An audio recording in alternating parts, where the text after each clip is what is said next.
اپنی نظر اور شرمگاہ کی حفاظت کریں۔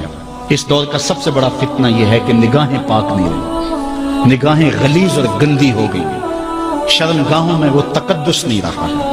حضور علیہ السلام نے ارشاد فرمایا من زنا زنیا بہی ولو بہی تانے دارے ہی، جس شخص نے زنا کیا یہ عمل اس کے گھر بھی لوٹے گا اگرچہ اونچی اونچی دیواریں کیوں نہیں کر لیتے۔ یہ مکافات عمل ہے۔ گندم از گندم بروئے جو ز جو از مکافات عمل غافل مشو، گندم بو گے تو گندم کاٹو گے، جو بو گے تو جو کاٹو گے۔ نظر کو تقدس دو، نظر کو پاکیزگی دو۔ حضرت لقمان حکیم کہتے ہیں کہ میں کئی نبیوں سے ملا ہوں، کئی نبیوں سے ملاقات کی ہے، اور میں ان سے دو چار باتیں جمع کی ہیں، اور ان ساری باتوں کو میں نے جمع کر کے 100 باتیں جمع کی ہیں، اور ان کا پھر میں نے خلاصہ تیار کیا ہے۔ ان میں 8 باتیں الگ کی ہیں۔ ان 8 باتوں میں ایک بات یہ ہے جب کسی کے گھر جاؤ تو نظر کو حفاظت میں رکھو۔ جس شخص کے مہمان بنو، جس کے گھر جاؤ، تمہاری نظر نہ بھٹکنے پائے۔ نظر اگر غیر محرم کو شہوت سے دیکھتی ہے، حدیث میں آتا ہے کل قیامت کے دن جہنم کی آگ سے بھر دی جائے، وہ سخت رسوا ہوگا۔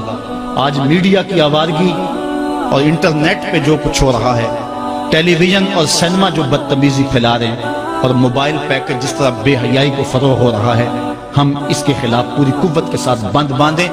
اپنی اولادوں کے ہاتھوں سے ناول چھین لو، ان کے ہاتھوں سے جو ہے وہ فلمیں چھین لو، ان کی خلوتوں پہ نظر رکھو اور ان کی حفاظت کرو۔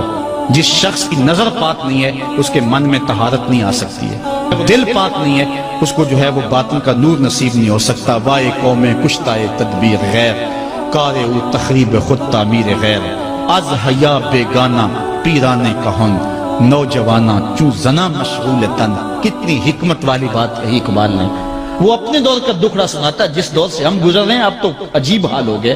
اقبال کہتا ہے یہ جو میرا دور ہے، جوان تو جوان رہے، بوڑھوں کی نظروں میں حیا نہیں رہا۔ از حیا بیگانہ پیرانے کہن، بوڑھے لوگوں کی آنکھوں میں بھی اقبال کہتا ہے حیا نہیں رہا۔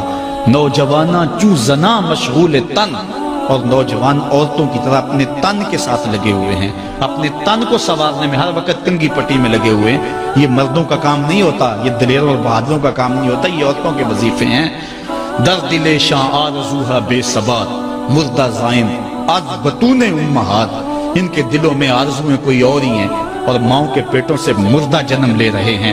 دخترانے او بزلف خود اسیر، شوخ چشموں خود نماؤ خود دگیر، اور قوم کی بیٹیاں اپنی زلف کی خود قیدی ہو چکی ہیں اور ہر وقت جو ہے وہ اپنے آپ کو آئینے میں دیکھتی رہتی ہیں۔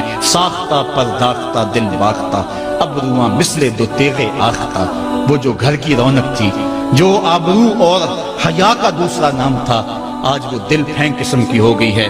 آہ قوم میں دل سے حق پرداختہ، مرد و مرگ خیش را نشناختہ۔ اقبال کہتا ہائے قوم کہ جو مر گئی اور اسے ابھی تک پتہ ہی نہیں چلا کہ میں مر چکی ہوں اور جینے کا سامان نہیں کرتی۔